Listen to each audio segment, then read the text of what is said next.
आणि वेळेच्या बंधन यांनी आता सुरू केला. सुरुवातीपासूनच करायला पाहिजे खरं पाहिलं तर. कारण आता जमाना कसा आहे 2020 वाला आहे, तो वन डे वाला नाही राहिला. पण काही काय समजून नाही घेत, बोलतात ना, बाकी बोलणाऱ्यांना चान्स मिळत नाही. आणि म्हणून मी थोडक्यात आटोपतो. तर ज्ञान पररस मररस योगी भावाचे म्हणणं आहे की परीस हा लोखंडाला जर लागला तर त्याचा सोनं होते. आपण मानव धर्मात आलो आहोत. मानव धर्माचा सुद्धा शिकवण तीच आहे की ह्या मानव धर्मात आल्यानंतर आपण बुद्धीचा विचार केला पाहिजे.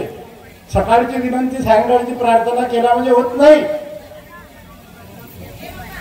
परिसराप्रमाणे जसा सोना लोखंडाचा सोनं होते तसं या मार्गातला सेवक हा सोनं होते. इच्छानुसार भोजन केव्हा मिळते त्याचा विचार करण्यासारखा आहे.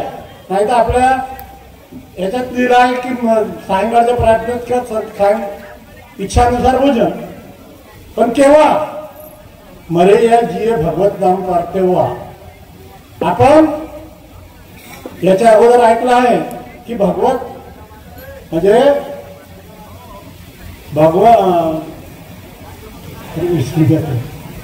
भक्तीविना उद्धार नाही जीवाचा, आणि भक्तीसाठी निर्धार पाहिजे मनाचा. आपण मानव धर्माचे सेवक आहोत, पण कसं वागलं पाहिजे याचा विचारच करत नाही. आताच आपल्याला समरी साहेबांनी सांगितलं बाबुराव माटेजीचं उदाहरण.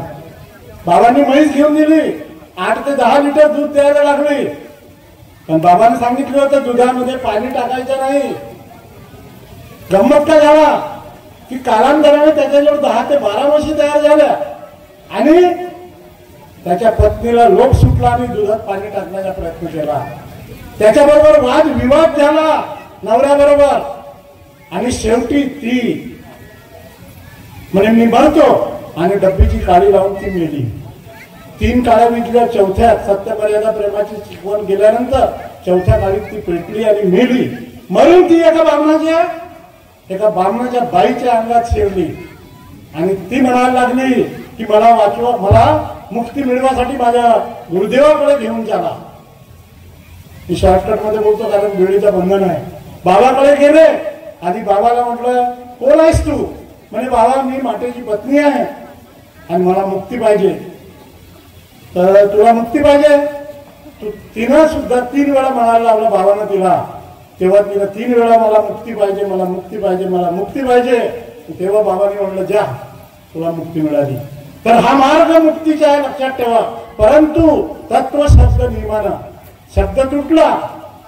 बाबांनी सांगितलं होतं पाणी टाकायचं नाही, पण लोक तेवढं 15-20 म्हशी झाल्यानंतरही तिला लोक म्हणजे आवडत नाही, आणि म्हणून लोभाच्या पायी आपण दरिद्री येते. लक्षात ठेवा. आपल्याला काय करायचंय? मार्गात चांगला वागायचं आहे, चांगला राहायचं आहे, चांगला बोलायचं आहे, आणि बाबांनी सांगितल्याप्रमाणे वागायचं आहे तत्व शब्द नियमानं. नाही तर काही बोलत राहतो. 5वा नियम जे दिला आहे त्याच्यातला 3रा नियम जो आहे की राग आणू नये, हा खूप मोठा भयंकर आहे. जसा त्यागामध्ये आपण ब्रह्मचर्य व्रत करतो पाळतो, त्याचप्रमाणे राग आणू नये हा शब्द खूप महान आहे. त्या मातेच्या पत्नीला राग आला, ती मरण्यागती गेली. शब्द तोडला, ती मरण्यागती गेली. राग आल्यानंतर खूप मोठं आपलं नुकसान होते. लक्षात ठेवा. घरी किंवा कोणाशीही बोलताना राग आणू नका कृपा करून, आणि मार्गाप्रमाणे वागा. आणि नवं आव्हान, त्यागाचं आव्हान, जे काही चर्चा बैठक होते तिथे नेहमी जा. त्याच्यातलं एक लहानचं उदाहरण सांगतो 2 मिनिटाचा. मी माझ्या शेतीचा सौदा झाला होता 8,85,000च्या भावाने. 8,85,000च्या भावाने झाला. त्यानं मला बयानं नाही दिलं. मी म्हणलं बयानं नको देऊ, डायरेक्ट रजिस्ट्री करून टाक. रजिस्ट्री करायला 4-8 दिवसाच्या अगोदर बयानं द्यावं लागते, आणि तो शेती मोजून झाली, सगळं काही झाला. बयानं द्यायला इथं आला भंडाराला. मी त्याला सांगितलं तू ये, पण मला हवनाला जायचं आहे साकोली जवळ, मला घाई आहे, तू लवकर ये सकाळी आणि लवकर निघून जा. तर म्हणे हो जी म्हणे. तो काही लवकर आला नाही, आणि माझ्या हवनाला जायचं होतं 9व्या हवनाला. माझ्यासोबत 4 सेवक होते. देवचंदी भगत होते, साठवणे होते, इतर होते. त्यांना घेऊन त्याची वाट पाहिली मी 10 वाजेपर्यंत. नाही आला, मी घेऊन चालला गेलो. साकोली जवळ, म्हणजे लाखणीच्या पलीकडे साकोली जवळ. तिथं त्यांना ठेवलं. मला तुम्ही त्या हवन संपल्यानंतर चर्चा बैठक सुरू होईल, मला मधातून जाता येणार नाही म्हणून मी निघतो आणि लगेच वापस येतो. मी शब्द यांना दिला होता म्हणून मी वापस आला. त्या जो शेती घेणारा होता तो त्या वकिलाजवळ बसला आणि तो मला म्हणते, आजी म्हणते मी तुम्हाला आता चेक देतो, पण तो चेक जर बाउन्स झाला तर मला जेल होईल. म्हणजे तू आलाच कशाला? तर म्हणते कसं करू? म्हणलं तुला जे वाटतं ते कर, तू जा. आणि मी चाललो आपल्या 9व्या अंगणाला. मी परत 9व्या अंगणाला गेलो. पहा, मांगे मिले ना भीक, बिन मांगे मिले मोती, हे लक्षात ठेवा. खूप मिळते. आज ती 15च्या भावानं मला मागून गेली. आता या 1 महिन्याच्या अगोदर तीच शेती 15 लाख रुपये एकराच्या भावानं. पहा किती काय लीला आहे भगवंताची. आणि म्हणून 24 तास आपल्याजवळ भगवंत ठेवा. गणेशपूरची एक मुलगी, शेवकिंची मुलगी, तिला अनेकवाली मुलगी एक म्हणते आपल्या एका मैत्रिणीच्या वाढदिवस आहे म्हणते, 4 म्हणते. ती म्हणते असं का? ठीक आहे. ती 10-15 मिनिटात तयार झाली. ती समोर गेल्यानंतर एक 4 व्हीलर होती, त्याच्यात 2 मित्र होते. ती मैत्रीण, हे शेवकिंची मुलगी आणि ते 2 मित्र घेऊन ते निघाले.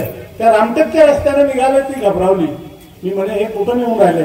त्या घोटीटोबी जवळ गेल्यानंतर त्याच्या अगोदरपासून हिनं धावा केला आपल्या गुरुदेवाचा. म्हणे हे काय करून राहिले, कसं करतील मला?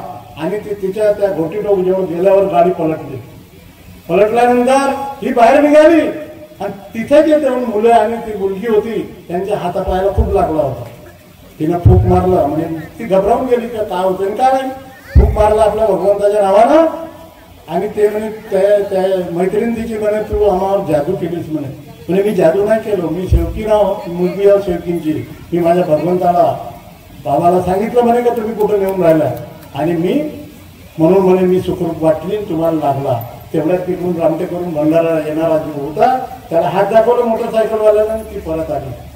तर आपल्या धावा एवढा ठेवा, आपली म्हणजे मजबूती एवढी ठेवा, निर्धार एवढा पक्का ठेवा की आपण आपल्या भावाला जर बोलवलं तर आपल्या याच्या वेळेस आल्या पाहिजे.